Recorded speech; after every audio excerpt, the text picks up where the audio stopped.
Aside from this, ano pa yung pwede natin yung provenance? Kasi hindi kita dinadoubt. I don't doubt na ito ay bigay sa'yo. Kailangan talaga mapatunayan natin that this guitar is from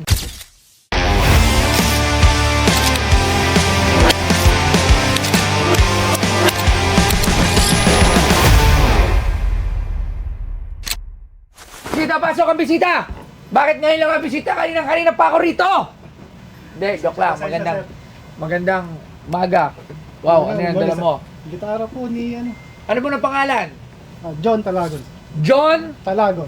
Talagon. Lagay niyo po, taga saan po si John Talagon? Payatas sir. Payatas, Quezon City. Oo, dyan lang, malapit lang. Oo.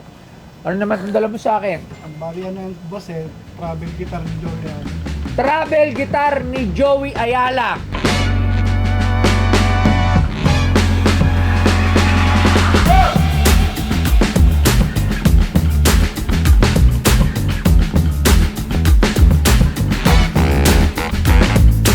Si Jose Inigo Homer Lacambra Ayala, mas kilala bilang Joey Ayala, ay isang kilalang Pilipinong mga awit, manunulat ng kanta at dating chairman ng Music Committee ng National Commission for Culture and the Arts.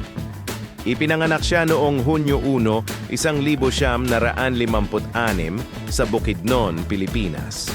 Nakilala siya sa kanyang natatanging estilo ng musika na pinagsasama ang tunog ng mga katutubong instrumentong Pilipino tulad ng kulintang at bamboo instruments sa modernong pop music.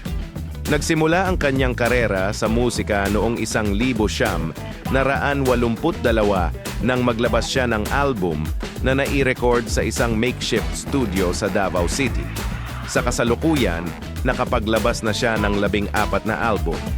Bukod sa kanyang mga likha, nagsilbi rin siya bilang tagapangulo ng Music Committee ng National Commission for Culture and the Arts na nagpapakita ng kanyang dedikasyon sa pagpapalaganap at pagpapaunlad ng musikang Pilipino.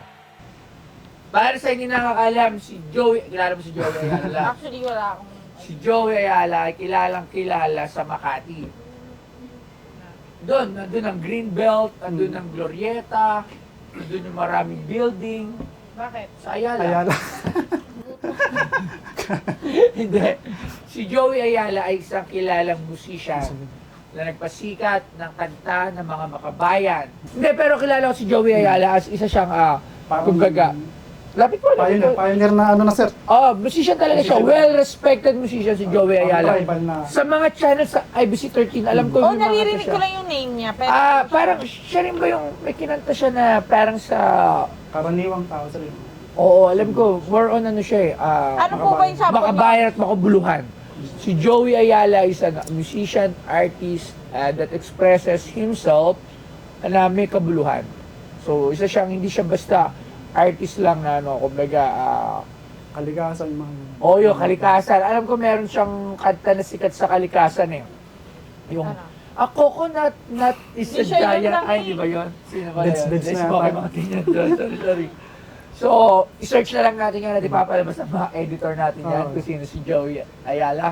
So, tingnan muna natin to. Pero kilala ko talaga si Joey Ayala. Si Joey Ayala yung may buhok, yung may balbas na mahaba puri-puting buhok. Tama? Tingnan mo. Ito yung ano. Saan? Ganit. Pinakatag ng ano. July 17. 2017. Ay, July 8, 2017. 12 yata. 2012. At 12 ba? Joey Ayala. Okay. Yan siya, oh. O, diba? Pilipino. Ako sa tingin ko, Pa-national artist na yan boss. pa-national artist na siya, no? Sabi ko na eh. Kasi talagang makabuluhan. Oh. Yung isang Joey Ayala is full of responsibility yung kanta niya, full of knowledge, full of basta magagandang mga kanta. Tignan na natin tong kanyang ukulele to. Gitara siya sir, okay din yung tunog niya kahit luma na. Boss, nag-iisang gitar na gawa sa Cebu. Thank you. Haranya yung... Paano mo Ilan? naman ito nakuha? Bali, nag-ano ako sa kanya sir, lumapit lang ako sa kanya sa bistro. Anong year? Bistro dito? Yun yung pinunta natin. Pinunta namin. Tapos Anong year? Hindi ko na matandaan, pero may mga 5 taon na sa akin to eh. Pero lumapit na rin ako yung mga 3 years. Siguro pumunta ako, nagkita tayo doon sa may bahay mo yata. Tapos nilapit ko sa'yo yun. Dinala mo ito sa akin. Doon sa unang shop ko. Pero hindi na ako bumalik eh. Parang hinayang din ako. Oo. Alright. Ano ang kasama nito? Do you have any proof na this is Joey Ayala. guitar na galing kay Joey Picture Ayala? niya sir. Picture na namin. Picture? Mm. Can I see Picture that? kasama niyo po. Kaso, Ang hirap. Sige, tingnan ko nga po yung provenance nyo. Ano ba, ako, gusto nagkukulik tayo ng mga gitara ng Yeah. mga sikat kasi maganda yan for the shop. Grabe Joey Ayala to. Alam mo, si Joey Ayala, magiging national artist to. I pa-national believe- na sir. National na ba? Pa-national pa lang. Pa-national, pero for sure magiging national stars because of Mm. his songs that talaga naman makalikasan. Di ba? Alam ko, ano siya makalikasan, di ba? Kalikasan, politics sir, meron din.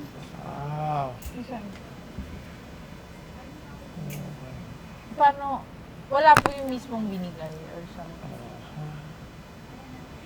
Meron po bang picture si Joey Ayala na hawak niya yung gitara? Hindi ko na ano. Okay, kasi dito, tablet mo, boss. Kaya okay, okay pa yan. Okay pa to, boss, Sure ka.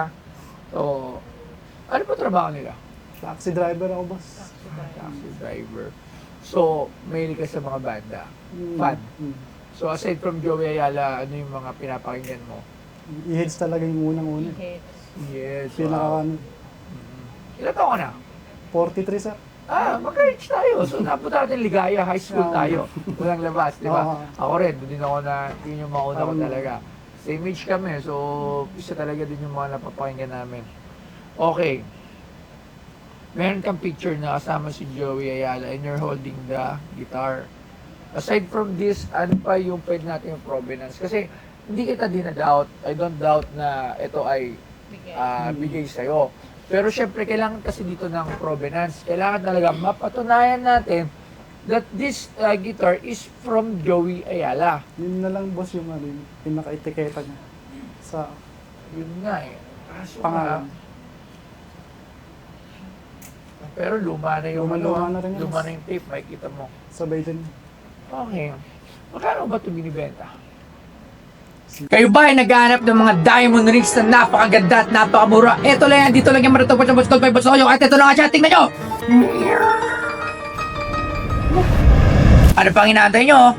Punta na sa Bustol by Bustoyo.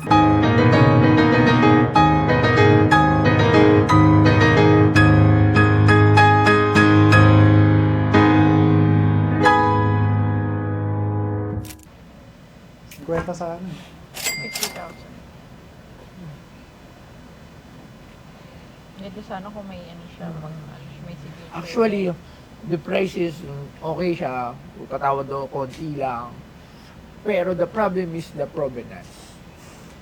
Yun yung problem Hindi ko malaman kung bibilin ko ba siya. Kasi the only thing that we had is the picture mo na kasama si Joey Ayala. So, Sayang hindi na pa signature. oo. As yung pa isa, the signature is very important also. Pero, regardless of the signature, medyo syempre pag may signature ni Joey Mas Ayala, okay. di ba, mas okay. Hmm. And confirming na sa kanya Sa talaga kanya. to. Kaya ganito, para mas okay. So, give me some time, siguro 1 linggo, we will have some confirmation.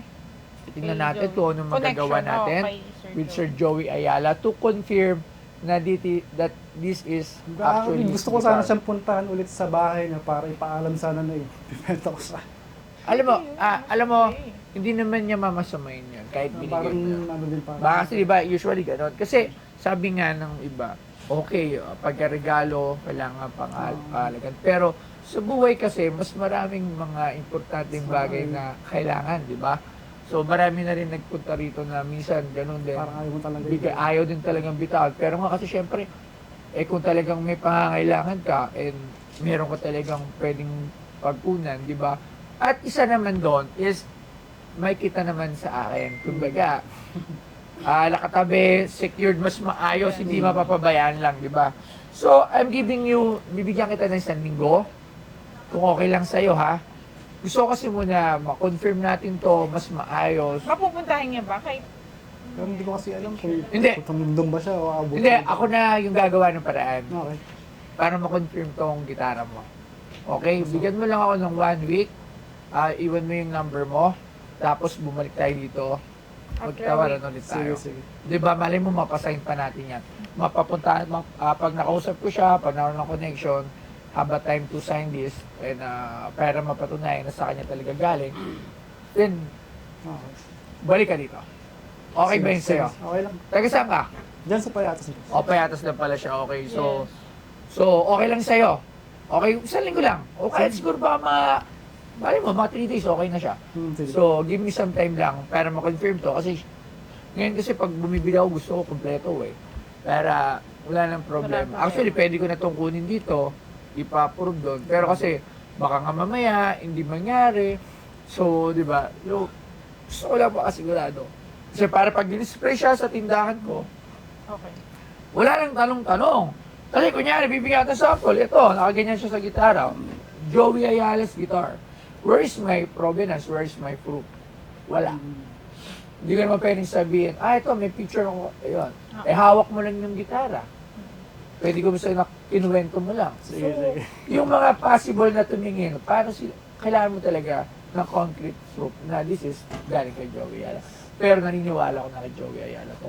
So, babalik ka pa ulit dito para kunin na lang yung pera mo at dalhin mo ulit sa akin to. Ingatan mo to, ha? Iwanan ko na kaya. Ikaw naman, Ikaw, pwede pwede mo mo naman naman ingatan. iwan. Para ano. Pwede naman kitang bigyan mo na ng 5,000 kung gusto mo. Pwede. Para kung sakali na hindi to kay Joey Ayala, yung 5,000 sa hindi naman masakit. Baga, Pwede, kung, pwede. kung Para niloko ikaw mo naman ako sa gusto. 5,000, okay lang naman.